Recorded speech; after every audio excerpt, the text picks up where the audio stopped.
ہم آغاز کریں اس بات سے کہ سب سے پہلے ہمارے ناظرین کو یہ سمجھایا جائے کہ اعتکاف کہتے کسے ہیں، اور آیا اعتکاف صرف دین اسلام سے مختص ہے یا دیگر مذاہب بھی اس اعتکاف سے یعنی اعتکاف کو اپنے مذاہب میں رکھتے ہیں؟ جی جزاکم اللہ خیرہ، بہت اچھا سوال ہے۔ اعتکاف آئین اسلام میں مسلمانوں میں یہ بہت ہی رائج ہے۔ اعتکاف کا جو لغوی معنی ہے وہ لفظ عکفہ سے ہے، اس کا معنی ہے ٹھہرنا، لغت میں ٹھہرنے کو کہتے ہیں، لیکن اصطلاح میں، فقہی اصطلاح میں عبادت کی قصد سے مخصوص آداب اور شرائط کے ساتھ کم از کم 3 دن مسجد میں ٹھہرنے کو اعتکاف کہتے ہیں، اور جو شخص یہ عمل انجام دیتا ہے اس کو معتکف کہتے ہیں، اور یہ پورا جو عمل ہے اس کا نام اعتکاف ہے۔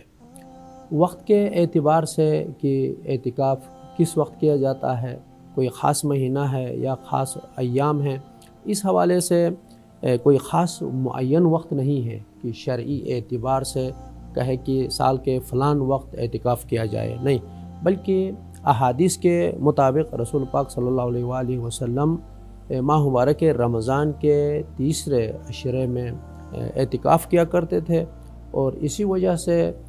مسلمان بھی سنت رسول اکرم صلی اللہ علیہ وآلہ وسلم کو اپناتے ہوئے وہ بھی ماہ مبارک رمضان کے تیسرے عشرے میں یہ مقدس عمل انجام دیتے ہیں۔ البتہ ماہ رجب کے 13، 14 اور 15ویں دن میں بھی یہ عمل بجا لاتے ہیں مسلمانان،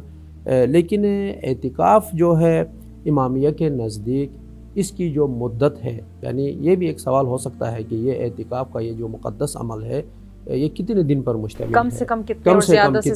سے زیادہ کتنا ہے؟ تو امامیہ کے نزدیک اعتکاف کی مدت کم از کم 3 دن ہے، اور 2 دن مکمل ہونے کے بعد تیسرا دن جو ہے واجب ہوتا ہے۔ مسجد میں جب یہ عمل انجام دیتے ہیں 2 دن شروع کے مسجد میں ہی باشرائط جب مکمل ہو جاتے ہیں تو تیسرا دن واجب ہوتا ہے۔ یعنی اگر 2 دن آپ مسلسل نہیں بیٹھ رہے جی تو تیسرا دن آپ کے اوپر واجب نہیں ہوتا ہے، اور اس کا آغاز پہلے دن کا فجر ہے، یعنی فجر سے پہلے مسجد میں انسان کو معتکف کو داخل ہونا چاہیے، اور اس کا جو آخری وقت ہے تیسرے دن کے ختم ہونے کے بعد یعنی مغرب کے بعد جو ہے یہ دورانیہ مکمل ہو جاتا ہے۔ اس عمل کو عمل اعتکاف کہتے ہیں، لیکن یہ کیا اعتکاف صرف مسلمانوں میں، جو آپ نے پوچھا کہ مسلمانوں سے مختص ہے یا مسلمانوں سے پہلے دوسرے جو آئین ہیں، جو دوسرے جو ادیان اور مذاہب تھے ان میں بھی ہے؟ تو قرآن میں بھی، تاریخ میں بھی ہمیں ملتا ہے کہ یہ مقدس عمل نہ صرف اسلام میں ہے بلکہ اسلام سے پہلے دوسرے جو ادیان تھے ان میں بھی یہ عمل انجام پایا جاتا تھا، اگرچہ جو شرائط آج کے اس معاشرے میں یا رسول اکرم صلی اللہ علیہ وآلہ وسلم کی سیرت کے مطابق جو انجام دیتے ہیں اس سے شاید تھوڑا سا فرق رکھتا ہو شرائط میں اور اعمال کا جو طریقہ کار ہے، لیکن اصل جو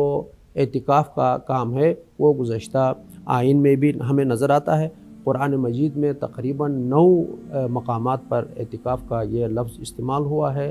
کبھی اعتکاف کرنے والوں کے نام سے، خود اعتکاف کے نام سے، یعنی مختلف اس کے جو مترادف الفاظ ہیں وہ استعمال ہوئے ہیں، جیسا کہ سورہ بقرہ آیت نمبر 125 میں اللہ تعالیٰ ارشاد فرما رہا ہے کہ وَعَهِدْنَا إِلَىٰ إِبْرَاهِيمَ وَإِسْمَاعِيلَ، یعنی ہم نے حضرت ابراہیم علیہ السلام اور حضرت اسماعیل علیہ السلام پر یہ ذمہ داری لگا دی ان طہر بیتی للطائفین والعاکفین والرکع السجود، کہ میرا یہ جو گھر ہے اس کو طائف جو طواف کرتے ہیں ان کے لیے یہ پاک کر دیں، والعاکفین جو اعتکاف کرتے ہیں ان کے لیے یہ گھر پاک کر دیں، والرکع السجود اور جو رکوع انجام دیتے ہیں، جو سجود انجام دیتے ہیں ان کے لیے یہ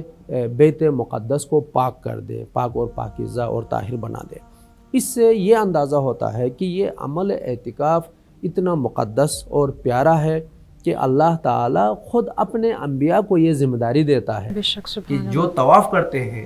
اس میں حتماً ایک فلسفہ پوشیدہ ہے، اس پر انشاءاللہ گفتگو کی جائے گی کہ کون سا ایسا فلسفہ اس اعتکاف میں پوشیدہ ہے کہ اللہ تعالیٰ خود اپنے انبیاء کو یہ ذمہ داری دیتا ہے کہ یہ اعتکاف کرنے والوں کے لیے آپ اہتمام کریں. یعنی دیگر مذاہب میں بھی دیکھا گیا کہ خداوند عالم نے سارے کے سارے انبیاء کو اس بات کا انبیاء کو حضرت موسیٰ علیہ السلام کے بارے میں آیا ہے، حضرت عیسیٰ علیہ السلام، حضرت ابراہیم علیہ السلام، ان کے بارے میں قرآن نے تذکرہ کیا ہے کہ ہم نے اپنے انبیاء سے اس طرح گفتگو کی ہے. وَلَا تُبَاشِرُوهُنَّ سورہ بقرہ آیت نمبر 187 میں اللہ تعالیٰ ارشاد فرما رہا ہے وَلَا تُبَاشِرُوهُنَّ وَأَنْتُمْ عَاكِفُونَ فِي الْمَسَاجِدِ، یعنی یہاں پر آپ جو جنسی حلال جو لذائذ ہیں اس سے آپ لوگ پرہیز کریں. وَأَنْتُمُ الْعَاكِفُونَ فِي الْمَسَاجِدِ، یعنی جب تم اعتکاف میں ہو، دیکھیں یہاں پر بھی وَأَنْتُمْ عَاكِفُونَ فِي الْمَسَاجِدِ یہ یہاں پر بھی استعمال ہوا ہے. اور ہمارے علماء مجتہدین اور مفسرین ان میں سے حضرت علامہ طباطبائی رحمۃ اللہ علیہ نے جو مفسر قرآن ہیں، تفسیر المیزان کے مفسر ہیں، انہوں نے حضرت مریم سلام اللہ علیہا کے بارے میں یہ فرمایا ہے کہ حضرت مریم سلام اللہ علیہا لوگوں کے درمیان سے الگ تھلگ عبادت کے لیے جب تشریف لے کر گئی تھی، وہ بھی در واقع اس ہجوم اور معاشرے کے اس پرآشوب نظام سے خلوت کر کے اپنے رب سے مناجات عبادت وغیرہ کرنے کے لیے گئی تھی. یہ بھی کہہ سکتے ہیں کہ حضرت مریم سلام اللہ علیہا نے بھی اعتکاف کیا ہے. بالکل. اور اسی پیغام سے یہ مطلب بھی ہمیں سمجھ میں آتا ہے کہ یہ اعتکاف کا جو عمل ہے صرف مردوں سے مختص نہیں ہے، خواتین بھی اس عمل کو انجام دے سکتی ہیں. چونکہ